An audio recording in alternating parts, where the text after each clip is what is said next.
Hola, mi nombre es Pedro González. Esto es un lugar para pensarnos y a veces perder es muy difícil.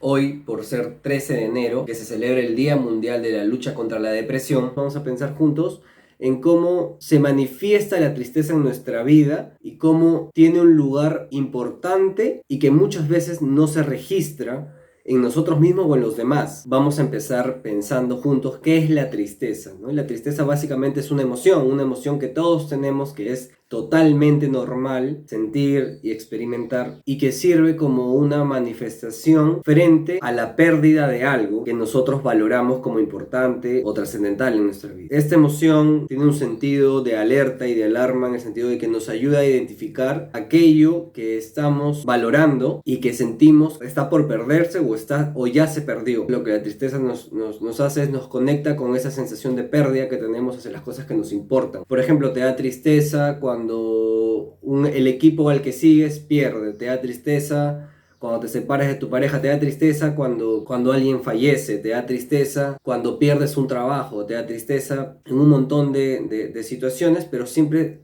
suele estar asociado a la pérdida. Sin embargo, la tristeza como tal se suele asociar únicamente con, por ejemplo, baja de ánimo, con estar cabizbajo, sin energía, sin poder dormir, ¿no? La especie de caricatura que se le da a la tristeza, ¿no? Como en esta película de Intensamente, en donde tristeza es esta representación de esta chica en forma de cuadradito azul, ¿no? Que para así cabizbaja, ¿no? O el burro de Winnie Pooh, ¿no? Por ejemplo, son como caricaturas de la tristeza. Por ejemplo, muchas veces reprimimos emociones, ¿no? Muchas veces cuando tenemos situaciones que nos estresan, que nos alteran, que nos mueven emocionalmente, tratamos de hacer como que nada pasó. Entonces tratamos de enfocarnos en nuestro trabajo, ¿no? Tratamos de enfocarnos en otras actividades que nos gusta hacer, en leer, hacer deporte, salir, ir al cine. Y tratamos de hacer como que nada pasa, ¿no? A pesar de que estamos muy estresados. Sin embargo, a veces el hecho de hacer como que nada pasa, reprimir eso que sentimos, se va acumulando en una parte de nosotros, como que se acumula, se acumula, se acumula, se va haciendo una especie de costal que se vuelve muy pesado de cargar y en un momento empieza a manifestarse. Una de las manifestaciones de la depresión, por ejemplo, puede ser la cólera.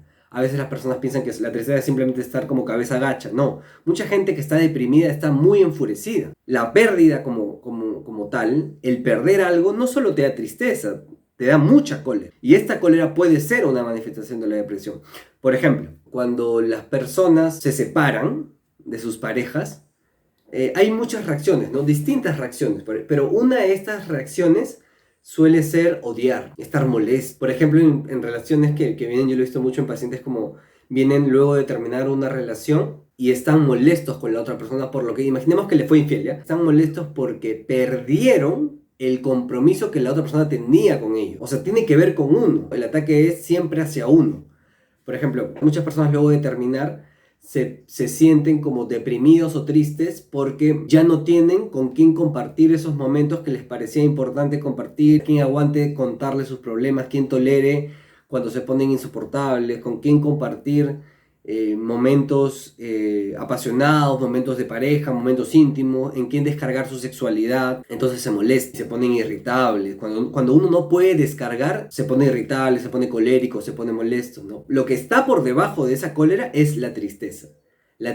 Porque la cólera finalmente te activa, ¿no? Porque cuando estás con cólera te activas y te relacionas con otras personas, pero desde la cólera, pero finalmente te relacionas, ¿no? Cuando uno se conecta más con la tristeza frente a la pérdida, te desconectas de los demás, ¿no? La cólera al menos tiene estas posibilidades en donde te conectas con los demás, pero la tristeza sí te retrae, te recluyes en ti mismo, porque perder es muy difícil. Perder supone resignarse a que eso que se tenía ya no se tiene, y eso cuesta un montón. Por ejemplo, mucha gente aconseja frente a pérdidas, por ejemplo, a separaciones de relaciones, a pérdidas de trabajo, a querer cambiar de ambientes. Es como, oye, métete al gimnasio.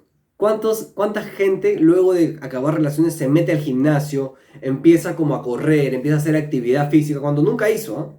Se vuelven fitness o se meten a cursos de yoga, se meten a cursos de dibujo. O sea, no estoy diciendo que sea malo, estoy diciendo que suele ocurrir. ¿Y por qué llenamos tanto de actividades cuando perdemos? ¿Por qué nos llenamos tanto de otras actividades cuando perdemos? Cuando ya no está eso que queríamos, ¿no? porque eso nos ayuda a no pensar. Muchísimos pacientes he escuchado que dicen, ya no quiero pensar. Estoy tan triste y ya no quiero pensar. Estoy tan triste que prefiero como dormir. Estoy tan triste que prefiero estar haciendo ejercicio todo el día.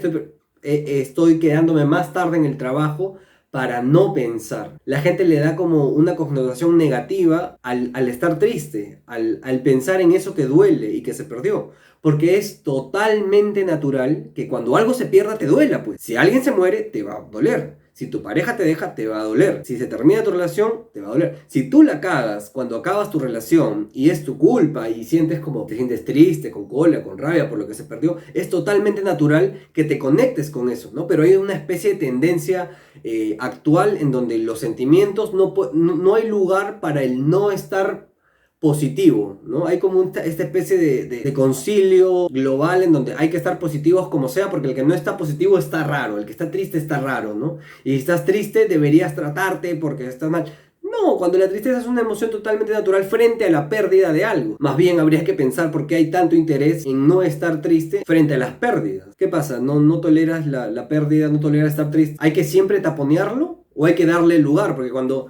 Claro, con muchos pacientes lo que se trabaja, por ejemplo, es que cuando están tristes, cuando algo se perdió, algo que valoraban se perdió, hay que darle lugar a eso que sentían, hay que hablar eso que sentían, eso que estaba, hay que recordarlo. ¿No han visto cómo hacen los velorios? Por ejemplo, en los velorios muchas veces la gente comparte e intercambia entre ellos momentos valiosos que tenían con la persona que murió. Sus ocurrencias, sus anécdotas, sus cosas positivas, algunas cosas negativas, chistes. En los velorios, por ejemplo, es una muestra clara de cómo procesar a nivel colectivo la pérdida. Es hablándolo, es dándole lugar, es llorando, es sintiéndote mal, es molestándote. Me acuerdo, hace no mucho, falleció un familiar cercano, mi abuela, y mi papá, el día del velorio, hicieron una comida, el día del entierro, en la mañana, antes de ir al entierro, hicieron caldo de gallina. Y mi papá estaba dentro de los comensales, pues, ¿no? De los que iba a tomar el caldo. Hicieron el caldo de gallina y no había cebolla china para echarle al caldo de gallina. Y mi papá entró en una cólera increíble, porque no había cebolla china y que iba a venir el tío que era cocinero y que cómo era posible que no había cebolla china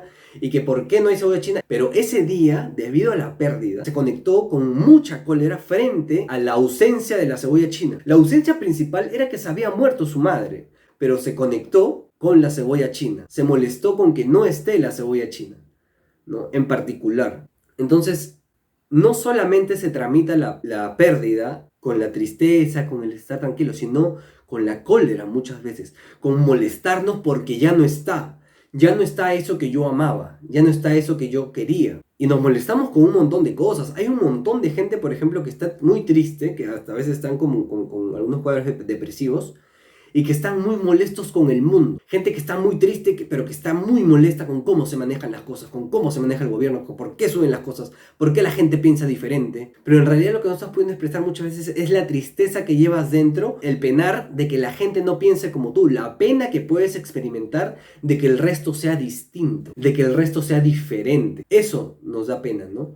Y volviendo un poco al ejemplo anterior, nos puede dar pena que perder a alguien y los únicos que se quedan amándolo somos nosotros. Y lo seguimos amando seguro por mucho tiempo, pero creo que lo que duele internamente es que ya no te amen a ti y que tú sigas amándolo y que tú sigas queriéndolo. Pasa con familiares que se mueren, con gente querida que muere. Ahora en el contexto de pandemia has visto mucha gente que muere, que ya no está para nosotros, relaciones que se terminan, relaciones laborales, ¿no? Relaciones laborales de muchos años que cuesta mucho soltar, porque uno ha invertido y ha depositado mucho en esa otra persona, pero cuesta mucho asumir de que ya no está y tolerar que perdimos esa relación, al menos de a dos, al menos con la empresa, al menos con el otro, con el amigo, con la amiga, con el familiar, porque ya no está. Claro, ahora sí podemos darle lugar a cómo se manifiesta, ¿no? Por ejemplo, dijimos, la cólera, te puede faltar el sueño, te puede dar mucha hambre, te puede dar como ganas más bien de comer mucho para llenar ese vacío, ¿no? Te puede dar ganas de hacer muchas actividades, como te dan, esto se llama como manías, ¿no? Te dan como episodios maníacos en donde quieres hacerlo todo y hacer todo lo que no hiciste, y meterte a cursos, y meterte a idiomas, y meterte a un montón de cosas para completar eso que ya no está y que te está doliendo que ya no esté. En muchos momentos, mucha gente, muchos pacientes, por ejemplo, han manifestado como la muerte es una opción. No estamos hablando de gente que se va a suicidar, sino hay gente que te dice, solo quiero dormir y no despertar. En algunos casos sí es un aviso, una alarma de posibles cuadros depresivos importantes, ¿no? Y hay que darle lugares, pero en muchos casos es como yo solo quisiera dormir para ya no estar viviendo esto, para ya no estar teniendo que soportar como la gente no está para mí como yo quisiera, como la gente me hace sufrir, como las relaciones que tengo no me satisfacen y no me completan, y el dormir se expresa como una manera de no pensar, de separarte, de desconectarte, porque conectarte con lo que ya no está es muy difícil, conectarte con la gente, con lo que querías. Por ejemplo, muchas mascotas, hay gente que le da mucho valor a sus mascotas, incluso se conecta mucho más con mascotas que con seres humanos, y el penar por una mascota es muy intenso en muchos casos, y quisieran solamente dormirse, ¿no? En algún momento alguien me ha comentado cómo la pérdida de una mascota era muy irrepresentable, era muy difícil de siquiera pensar, y cuando pasó que falleció, pucha, fue un momento como crucial y clave para ver qué tanto también uno puede tolerar el perder, ¿no? A veces uno dice, ¿cuántas veces hemos escuchado? Yo me moriría si se muere mi mamá, yo me moriría si se muere mi papá, si mi pareja se va o se muere, yo también me moriría, no lo soportaría. Y cuando pasa, vemos que sí se puede tolerar, o sea, porque la tristeza es un momento en donde nos podemos conectar con que eso que estaba ahí para nosotros, a nuestra disposición, ya sea real o imaginaria, porque también nos conectamos con cosas que la otra persona ni siquiera sabe que existimos. Por ejemplo, nos sentimos muy tristes cuando nuestro ídolo, nuestro artista musical, nuestro equipo, nuestro partido político la pasa mal. Y nos sentimos muy bien cuando la pasa bien también, pero nos conectamos con eso a pesar de que la otra persona ni siquiera sabe que existes, a pesar de que el líder, los jugadores del equipo, el político no sabe que existes. Pero tú te conectas con eso, ¿no? Los adolescentes, por ejemplo, ahora tienen su crush. Todos tienen su crush o su crush, ¿no? Si lo leemos literal, y se alegran cuando tienen logros, porque usualmente son artistas, ¿no? A nivel artístico, a nivel musical, y se ponen tristes también cuando algo cuando no les va bien, pero la otra persona ni siquiera sabe de tu existencia, y te conectas. Por eso digo, la pérdida puede ser con un objeto real con el que te relacionas, o también puede ser fantaseada. Tú te relacionas con objetos, con gente, con cosas. Por ejemplo, hay gente que se relaciona con medallas, ¿no? Te puedes relacionar con una casa, ¿no? Esta es la casa, este es el cuadro de mi mamá, que ella lo pintó hace 70 años y ese cuadro no se bota, ¿no? Este es el anillo de mi mamá con el que se casó, el collar de mi papá, que él lo tiene desde los 20 años y esto se lo pasará a mi nieto y a su bisnieto y así será eterno porque mi papá tuvo un lugar muy... Claro, te estás relacionando con un objeto que representa algo importante para ti, ¿no? Hay gente que de toda la casa que se quemó, lo que más le duele perder fue un álbum de fotos. De toda la casa que se quemó, lo que más le duele perder es el cuadro de sus padres. A pesar de que tiene un montón de fotos, pero el significado que uno le atribuye a lo que quiere es lo importante. No es la cosa en sí misma, sino lo importante es el significado que nosotros le atribuimos a eso que queremos. Eso es lo que nos cuesta perder, eso es lo que duele. Y esta frase del me moriría si no lo tengo es muy común porque la muerte siempre es ligada al descanso de pensar. Al descanso eterno se le llama la muerte, ¿no? ¿Por qué? Porque es el descanso de pensar. Lo más visible en términos de cómo la gente se conecta más intensamente con la muerte es cuando alguien se suicida, en donde la muerte es lo único que puede apagar el sufrimiento que estás teniendo. La muerte, en el caso de la depresión, se vuelve lo único que puede acabar con el penar tan intenso que tienes, que es casi como si te quemara. Entonces, es casi como una tortura en vida. Una vez un psiquiatra, un profesor nos dijo, ¿algunos han estado tristes porque murió alguien?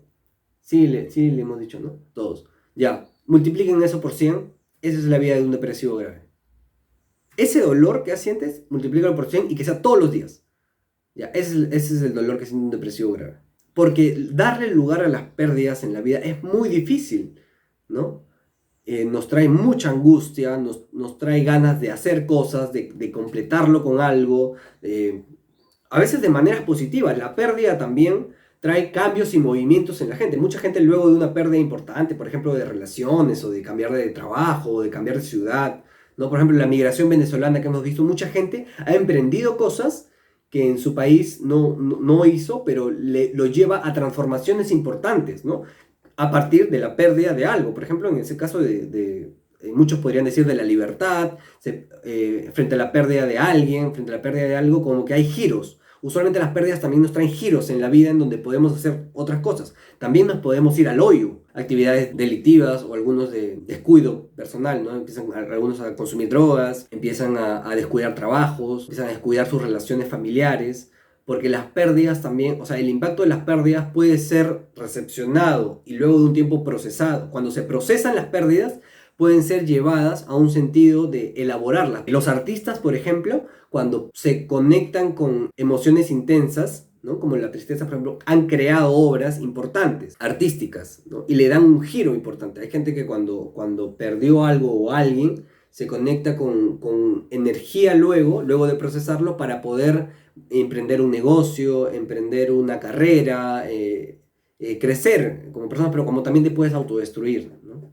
Entonces, la pérdida como tal es algo normal en la vida, algo con lo que vamos a tener que lidiar, pero también algo que va a ser importante que vayamos procesando, porque si no procesamos las pérdidas, vamos a tener dificultades que van a anclarse dentro de nosotros por mucho tiempo. Vamos a tener un penar y un dolor que va a estar ahí por muchos años si es que no lo elaboramos. Y que, por cierto, tenemos la oportunidad de siempre pedir ayuda y poder conectarnos con eso que en su momento no fue elaborado, pero siempre hay tiempo para poder elaborarlo, para poder trabajarlo, para poder comprenderlo y poder estar más en paz con uno mismo. Todos vamos a perder siempre. El tema no es perder, el tema es cómo perdemos y desde qué lugar enfrentamos la tristeza, la culpa, la cólera, la rabia que nos produce eso que hemos perdido. Hoy hemos conversado un poco sobre la pérdida en general.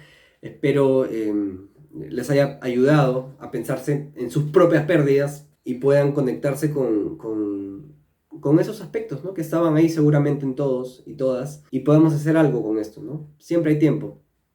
Vamos a seguir perdiendo, como también vamos a seguir ganando y vamos a darnos la oportunidad de procesarlo de manera distinta. Bueno, eso es todo. Ya nos vemos en un próximo video. ¡Chao!